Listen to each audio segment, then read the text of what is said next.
After the Exodus story dramatically concludes with the Israelites miraculously crossing the Sea of Reeds, the Torah describes how they traveled for 3 days in the wilderness without finding potable water.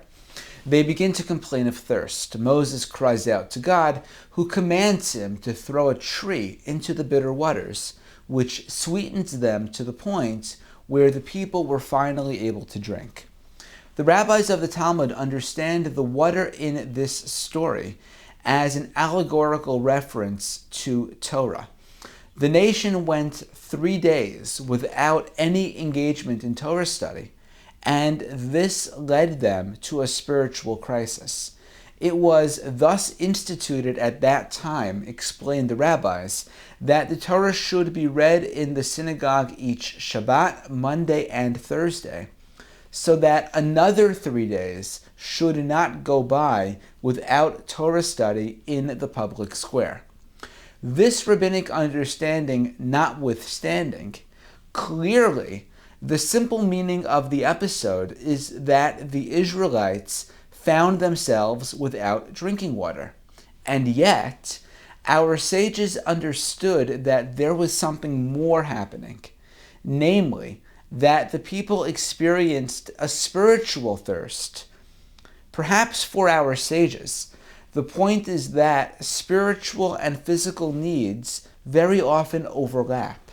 It may have been true that the people were in the midst of a spiritual crisis after the centuries of oppression they had endured and the world-changing events that they had just lived through. This should not be surprising. On the other hand, it was also true that they were physically thirsty, and their physical thirst exacerbated whatever spiritual or emotional issues they were trying to deal with. It would have been impossible for God to heal them spiritually without first ensuring that their physical needs were met.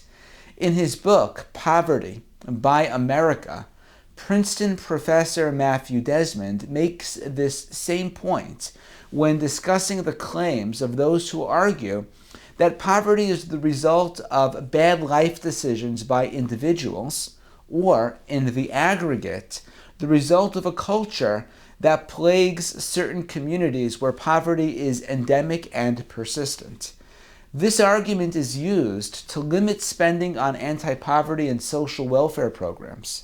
After all, why waste public funds on people who will only squander them without improving their lot? After all, if poor people would only take responsibility for their lives and do the right things, they would not need these programs in the first place. Desmond takes the opposite position, that the behaviors in question are not the causes of poverty, but are really the self-reinforcing results of poverty.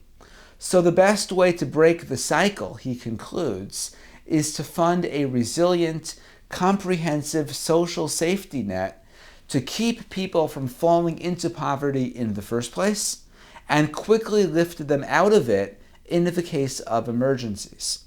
The rabbis of the Mishnah encapsulate this principle in their aphorism, Ein Kemach, Ein Torah, Ein Torah, Ein Kemach. If there is no bread, there is no Torah. If there is no Torah, there is no bread. Poverty, hunger, and poor culture are self-reinforcing problems that require a two-pronged relief effort. The Israelites, having just left Egypt, needed both. If America's poor are to be redeemed as well, we must provide them just the same. A Chag Sameach, a joyous and meaningful Passover to you and to your loved ones.